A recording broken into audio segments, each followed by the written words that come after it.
Olá, o assunto do vídeo de hoje é petróleo e como separar as suas frações num processo denominado de destilação fracionada. Meu nome? Jamília Almeida e esse é mais um vídeo do canal Desvendando a Química. Você sabia que o petróleo está mais presente no seu dia a dia do que você imagina? Por exemplo, o óleo diesel vem do petróleo, gasolina vem do petróleo, asfalto vem do petróleo, parafina, vaselina vem do petróleo, gás de cozinha, querosene, vem do petróleo. Aquelas bolinhas brancas que você coloca dentro do seu guarda-roupa para retirar o mofo, vem do petróleo. O petróleo bruto, ele é considerado o petróleo não processado, aquele petróleo tirado diretamente da plataforma.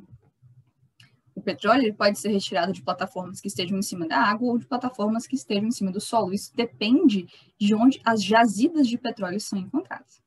O petróleo, durante muito tempo, foi motivo de guerra devido ao seu alto valor comercial.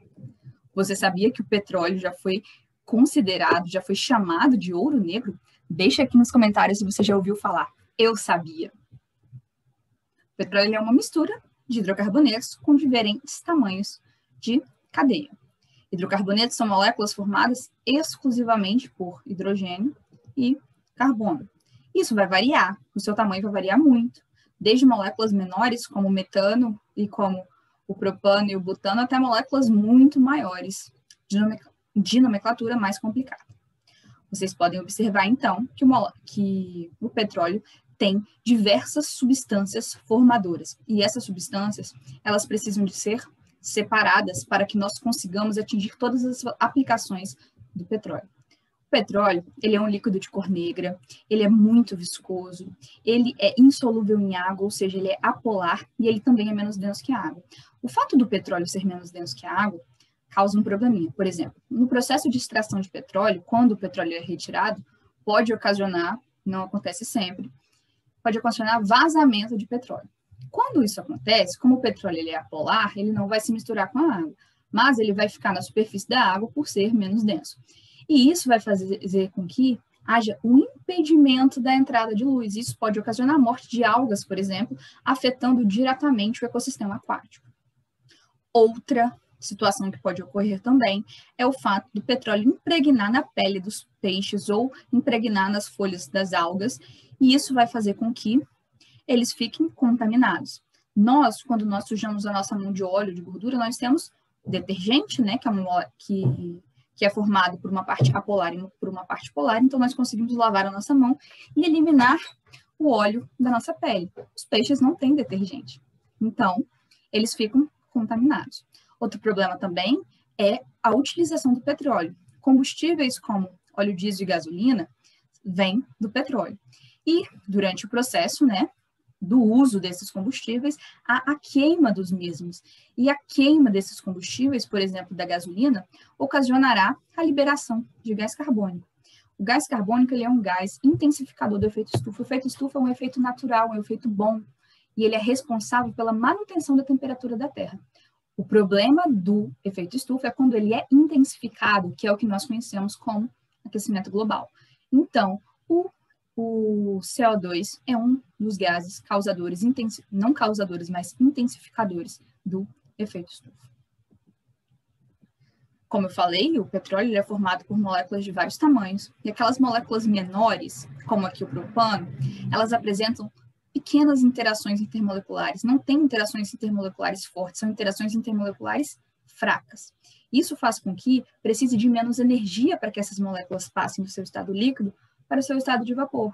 E isso resultará na necessidade de menores valores de ponto de ebulição. Então, moléculas menores, por terem interações intermoleculares mais fracas, elas terão menores valores de pontos de ebulição. Para tudo, se até aqui eu tiver te ajudado, se inscreva nesse canal. Estamos combinados? Já as moléculas maiores, que possuem vários carbonos, elas apresentam interações intermoleculares mais fortes. E isso faz com que precise de mais energia para que elas passem do seu estado líquido para o seu estado de vapor, resultando em altos valores de ponto de ebulição. Então, como vocês puderam observar, essas várias moléculas que são constituintes do petróleo, elas apresentam diferentes valores de ponto de ebulição. Um processo que utiliza diferentes pontos de ebulição para separar substâncias é denominado de destilação fracionada. A destilação fracionada, ela vai pegar o petróleo todo e vai separar esse petróleo em diversas substâncias, utilizando os diferentes pontos de ebulição.